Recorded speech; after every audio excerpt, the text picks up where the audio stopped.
అఖిల భారత యువజన సమైక్య ఆధ్వర్యంలో అల్లిపురం నీలం రాజశేఖర్ రెడ్డి భవన్లో కెంగువ అచ్యుత్ అధ్యక్షతన పత్రికా సమావేశం ఏర్పాటు చేయడం జరిగింది. ఈ సందర్భంగా ఏఐవైఎఫ్ రాష్ట్ర అధ్యక్షుడు ఎం యుగేందర్ మాట్లాడుతూ ప్రస్తుతం ఎన్డీఏ కూటమి అధికారంలో వచ్చి 8 నెలలు గడుస్తున్నా కూడా మెగా డిఎస్సి విడుదల చేయకపోవడంపై ఆవేదన వ్యక్తం చేశారు. లక్షల రూపాయలు కోచింగ్ సెంటర్లకు వెచ్చించి ఎన్నో ఆశలతో ఎదురుచూస్తున్న మెగా డిఎస్సి అభ్యర్థుల విషయంలో గత ప్రభుత్వం డిఎస్సి ఇస్తామని చెప్పి మోసం చేసిందని, మేము అధికారంలోకి రాగానే మెగా డిఎస్సి విడుదల చేస్తామని మోసపూరిత హామీ ఇచ్చి ఈరోజు అధికారంలోకి వచ్చిన ప్రకటనలు పరిమితమయ్యారు అని దుయ్యబట్టారు. మీడియా మిత్రులకు నమస్కారములు. నా పేరు వై రాంబాబు. శ్రీకాకుళంలో జరిగిన 22వ రాష్ట్ర మహాసభలో ఆఫీస్ బేరర్గా ఎన్నికయ్యాను నూతనంగా. అలాగే జిల్లా అధ్యక్షుడు కూడా బాధ్యత నిర్వహిస్తూ ఉన్నాను. ఈరోజు ఎన్డీఏ ప్రభుత్వం వచ్చిన తర్వాత ఉత్తరాంధ్ర ఇప్పుడే కాదు, ఈ రాష్ట్రంలో ఇన్ని ప్రభుత్వాలు వచ్చినా ఉత్తరాంధ్ర యువతకి, ప్రజలకు, ఉత్తరాంధ్ర ప్రాంతానికి కేంద్ర ప్రభుత్వాలు ఏ పార్టీ వచ్చినా ఇతర రాష్ట్రంలో కూడా తీవ్ర అన్యాయం చేస్తూ ఉన్నాయి. ఏదో పాలక నుంచి వచ్చినటువంటి అధికారమైన ఎమ్మెల్యే ఎంపీలకి కీలకమైన పదవులు ఇచ్చి ఉత్తరాంధ్రని మేము చాలా అభివృద్ధి చేస్తూ ఉన్నాము, ఉత్తరాంధ్ర మంచి పదవులు ఇచ్చామని చెప్తా ఉన్నారు తప్ప పదవులు వచ్చిన తర్వాత ఉత్తరాంధ్ర ప్రాంతానికి ఏమీ చేయడం లేదు. ఇప్పుడు ఇటీవల కేంద్ర మంత్రిగా ఎన్నికైనటువంటి కింజారపు రామ్మోహన్ నాయుడు గారు విమానయాన శాఖ మంత్రిగా ఎన్నికయ్యారు. సంతోషమే, యువకులు మంచిగా మాట్లాడే వాక్చతులు ఉన్నారు.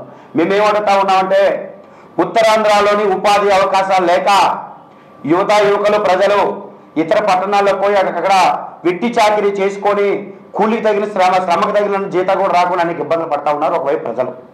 మరోవైపు యువకులు అత్యధికంగా విదేశాలకి ఉపాధి కోసము విదేశాలకు వెళ్ళిపోతా ఉన్నారు.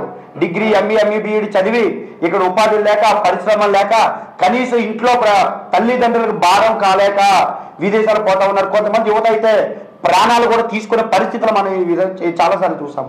నా పేరు ఎం యుగేందర్, ఏఐవైఎఫ్ రాష్ట్ర అధ్యక్షులు. మొన్న ఫిబ్రవరి 6 నుంచి 9 తేదీ వరకు 4 రోజుల పాటు శ్రీకాకుళం జిల్లాలో 22వ రాష్ట్ర మహాసభలు నిర్వహించడం జరిగింది. ఈ మహాసభల సందర్భంగా 26 జిల్లాల నుంచి 500 వరకు ప్రతినిధులు పాల్గొనడం జరిగింది. రాష్ట్ర వ్యాప్తంగా నిరుద్యోగ సమస్యపైన చర్చించి ఈ రాష్ట్రంలో నిరుద్యోగ సమస్య పోవాలంటే 32 తీర్మానాలు ఆమోదించడం జరిగింది. ఆ 32 తీర్మానాలు కూడా రాష్ట్ర ప్రభుత్వానికి నిన్న కలెక్టర్ల ద్వారా వినతి పత్రాలు అందించడం జరిగింది రాష్ట్ర మొత్తము. అలాగే ఈరోజు అన్ని జిల్లాల్లో ప్రెస్ మీట్లు ఏర్పాటు చేయడం జరిగింది. అలాగే ఉత్తరాంధ్ర 6 జిల్లాలకు సంబంధించి విశాఖపట్నంలో ఈరోజు ప్రెస్ మీట్ ఏర్పాటు చేయడం జరిగింది.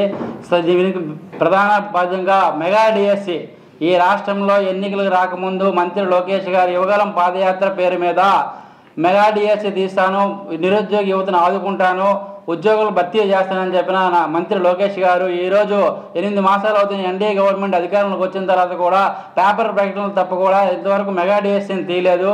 లక్షలాది రూపాయలు ఖర్చు పెట్టుకొని వేలాది మంది ఈరోజు కోచింగ్ సెంటర్లో మొగ్గుతూ పిల్లల్ని వదిలేసి కూడా విద్యార్థులు చదువుకుంటూ కాలయాపన చేస్తుంది ఎన్డీఏ గవర్నమెంట్. గత ప్రభుత్వం కంటే దారుణంగా పరిపాలిస్తుంది.